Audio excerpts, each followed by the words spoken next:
Bahay lang kami, tiga dyan lang po. Sismusa lang. Sige po. Antay ka na po yata. Di, may tricycle po ako. Circular economy. Bago Pitbahay. lang kung ano pong plano ni Coca-Cola kasi pinaano nila. Training center, pwede. Mga training center. Sa mga, pwede man sa mga... Sa mga sibilyan, pagka ano. Okay naman, pwede naman po. Basta mayroon lang later. Oo, letter. Saan yung pinaka-office niya pagka magpapaalam? Diyan lang po sa may San Miguel. Tapos, alam niyo po yung, di ba, unang bridge dyan yung tawag dito.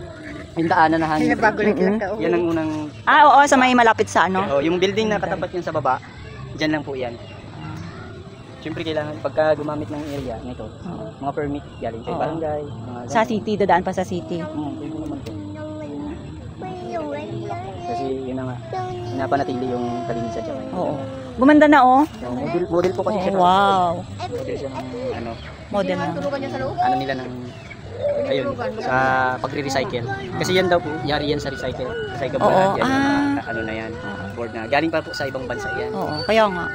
Hindi ba yan siya basta-basta na masisira pagka may bagyo? Hindi po. Tsaka ano po yan, fireproof. Hindi basta-basta nasusunog. May kunting palpak lang yun din sila yung bubong. Masyadong pantay. Hindi na maghilig yung tubig. Yung sa ano natin, sa klima natin hindi siya pwede. Pero sa kanila, dahil snow lang yung kanila, pwede yan. Mga ganyan. Kasi yung snow, amat-amat lang naman. Natutunaw. Oo, natutunaw.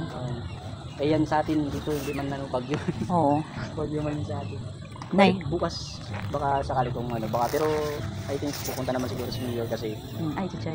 Dapat maganda rin yung daan dito. Diba? Dapat paano rin yun. Ay, yung ano mo, kuya? Kuya, yung brief mo. Charot lang. Kailangan namin, ma'am. Eh, di ba sisimintoin pa to dito? Oo, hindi. Sabi nila, hindi. Ito raw hindi nakasali. Yung Doon lang sa ano. Gilid. Aruila, ayun na. Oo, dapat i-request. May ano kami dito, ma-challenges pa yun, ma'am. Oo. Request pa namin. Oo, dapat i-request ninyo. Marami pa kami ni-request. Ito nga, i-request pa namin ito na i-relocation eh. Oo. CR yan eh. Oo, bubuhayin dapat. Ito CR. Bubuhayin. Ang problema po, wala pang ano, masyadong mabilis itong ano, kasi nakatayo na nga. Hinabol na lang namin na malinis kasi i-turn over sa amin. Kailan? Baka Parang ang bilis nga. Nakaraan linggo nagdamo. Tapos pag alis ko, kahapon na, di ba, may halaman na ngayon, may mga nakatanim sa labas. ang dami kasi ano kanina, mga taga City Inro. Lahat ng kasama namin dito kanina, taga City Inro po yun. Oo, nag-inspection sila. Nag-ano sila, kami yung nagtrabaho talaga po dito. Oo. Kami naglinis. Iniwan na namin yung doon banda kasi hindi na kaya ng powers. Oo, bukas na naman. Pagod na. Sige po kuya, thank you. Oo. Ang ano niya, para siyang sa ibang bansa yung mga building. Nay, di ba? Oo. Isunod sa ibang bansa. Oo. Uy! Che! Uy, Nay. Smell mo na dyan, Nay. Nay, smell mo na.